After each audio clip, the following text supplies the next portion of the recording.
Hey guys, क्या आप जानते हो इस तरह के सेंटेंसेस को इंग्लिश में कैसे बोलते हैं? जब आप किसी से कहते हो, ऐसा नहीं है कि मैं कुछ नहीं कर सकता, ऐसा नहीं है कि मैं तुम्हारी बातें नहीं सुनता, ऐसा नहीं है कि मैंने हार मान ली है, ऐसा नहीं है कि मैं तुम्हें नहीं जानता, या आप इस तरह से कहते हो, ऐसा नहीं है कि मैं उसे पसंद नहीं करता। इस तरह के सेंटेंसेस को इंग्लिश में कैसे बोलें, ये हमारा सवाल है। लेकिन मैं आपको इस वीडियो में बहुत ही आसान से तरीका से बताने वाला हूँ कि इस तरह के सेंटेंसेस को इंग्लिश में कैसे बोल सकते हैं।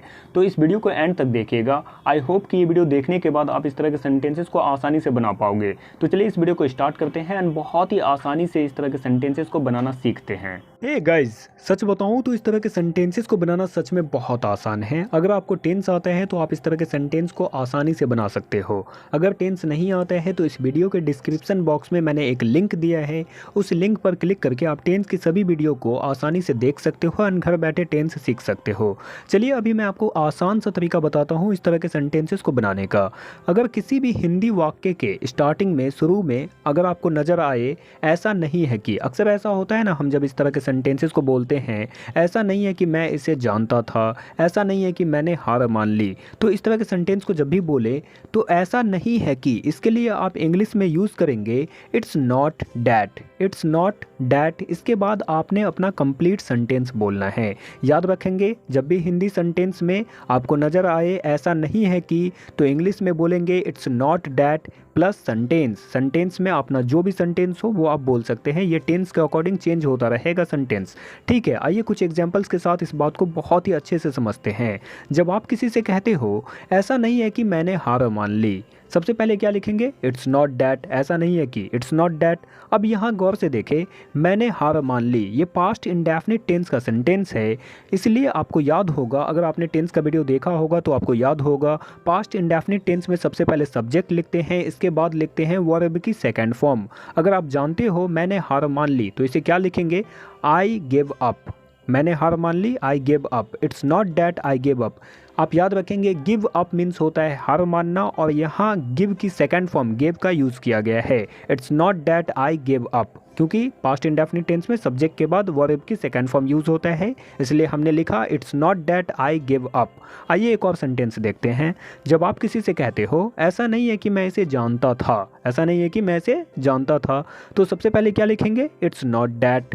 अब यहाँ पर गौर से देखेंगे, मैं इसे जानता था, था, ये भी पास्ट इंडेफिनिट टेंस का ही सेंटेंस है। और जैसा कि मैंने अभी जस्ट बताया है आपको, सबसे पहले सब्जेक्ट, इसके बाद लिखते हैं वर्ब की सेकंड फॉर्म। जानना का इंग्लिश क्या होता है? नो, और इसकी सेकंड फॉर्म होती है न्यू, इसलिए लिखेंगे it's not that I knew it. It's not that I knew it.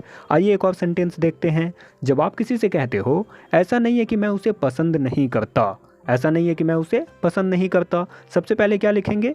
ऐसा नहीं है कि, it's not that. It's not that. आगे का सेंटेंस देखिए, मैं उसे पसंद नहीं करता, ये प्रेजेंट इंडेफिनिट टेंस का सेंटेंस है और नेगेटिव सेंटेंस है, इसलिए लिखेंगे I don't like her. I don't like her. It's not that I don't like her. ऐसा नहीं है कि मैं उसे पसंद नहीं करता, it's not that I don't like her. आइए एक और सेंटेंस देखते हैं। जब आप किसी से कहते हो ऐसा नहीं है कि हम जानबूझकर ऐसा कर रहे हैं, होता है ना, अक्सर हम इस तरह के सेंटेंस को बोलते हैं, ऐसा नहीं है कि हम जानबूझकर ऐसा कर रहे हैं, तो इस सेंटेंस को सबसे पहले क्या लिखेंगे? ऐसा नहीं है कि, इट्स नॉट डैट हम जानबूझकर ऐसा कर रहे हैं। ये प्रेजेंट कॉन्टिन्यूअस टेंस का सेंटेंस है, इसलिए यहाँ सबसे पहले सब्जेक्ट यानी कि वी, इसके बाद लगाना है आर, एंड वर्ब की फर्स्ट फॉर्म में आईएनजी लगाएंगे। तो करना का इंग्लिश क्या होता है? डू, आईएनजी लगाएंगे तो बन जाएगा doing. It's not that we are doing, जानबूझकर, इसे बोलते हैं इंटेंशनली, तो इसलिए लिखेंगे it's not that we are doing it intentionally. It's not that we are doing it intentionally. आइए एक और सेंटेंस देखते हैं। जब आप किसी से कहते हो ऐसा नहीं है कि मैं कुछ नहीं कर सकता, अक्सर ऐसा होता है ना, जब आप किसी से कहते हो ऐसा नहीं है कि मैं कुछ नहीं कर सकता, तो सबसे पहले क्या लिखेंगे?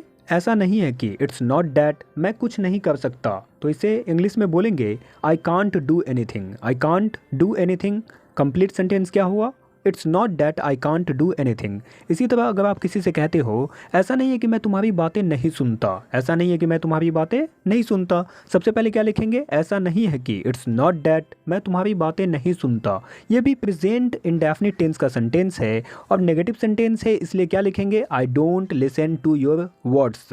I don't listen to your words, it's not that I don't listen to your words. आइए एक और सेंटेंस देखते हैं। जब आप किसी से कहते हो ऐसा नहीं है कि मैं तुम्हारे बारे में कुछ नहीं जानता, अक्सर होता है ना, हम इस तरह के सेंटेंस को डेली लाइफ में यूज़ करते हैं। ऐसा नहीं है कि मैं तुम्हारे बारे में कुछ नहीं जानता, सबसे पहले क्या लिखेंगे, इट्स नॉट डैट मैं तुम्हारे बारे में कुछ नहीं जानता, I don't know anything about you, I don't know anything about you, it's not that I don't know anything about you. आइए एक और सेंटेंस देखते हैं। जब आप किसी से कहते हो ऐसा नहीं है कि मैंने उसे मारा है, होता है ना, इस तरह का सेंटेंस हम लोग यूज़ करते हैं, ऐसा नहीं है कि मैंने उसे मारा है, तो सबसे पहले क्या लिखेंगे, it's not that I have killed him. ये प्रेजेंट परफेक्ट टेंस का सेंटेंस है, इसलिए हमने यहाँ हैव के बाद वर्ब की थर्ड फॉर्म का यूज़ किया है। किल का थर्ड फॉर्म क्या होता है, किल्ड, इसलिए हमने लिखा it's not that I have killed him. आइए एक और सेंटेंस देखते हैं। जब आप किसी से कहते हो ऐसा नहीं है कि वह कुछ नहीं जानता, अक्सर ऐसा होता है ना, लोग बातें छिपाते रहते हैं, तो हम इस तरह के सेंटेंस को कहते हैं ऐसा नहीं है कि वह कुछ नहीं जानता। तो इस सेंटेंस को सबसे पहले लिखेंगे इट्स नॉट डैट, ऐसा नहीं है कि इट्स नॉट डैट वह कुछ नहीं जानता, he doesn't know anything, he doesn't know anything, it's not that he doesn't know anything. आइए एक और सेंटेंस देखते हैं, हमारा ये लास्ट सेंटेंस है। आई थिंक ये सेंटेंस के बाद आपको मैं एक सेंटेंस दूंगा एंड उस सेंटेंस को अगर आपने बना लिया तो आई थिंक ये बात आपको अच्छे से समझ आ गई है। तो चलिए इस सेंटेंस को बनाकर देखते हैं। जब आप किसी से कहते हो ऐसा नहीं है कि आप झूठ बोल रहे हैं, ऐसा नहीं है कि आप झूठ बोल रहे हैं, तो ये प्रेजेंट कॉन्टिन्यूअस टेंस का सेंटेंस है। अब झूठ बोलना का इंग्लिश क्या होता है, tell a lie. Present continuous है इसलिए आईएनजी के साथ यूज़ करेंगे, टेलिंग अ लाई। तो क्या लिखेंगे, it's not that you are telling a lie, it's not that you are telling a lie. इस तरह से आप बहुत सारे सेंटेंसेस को आसानी से बना सकते हो।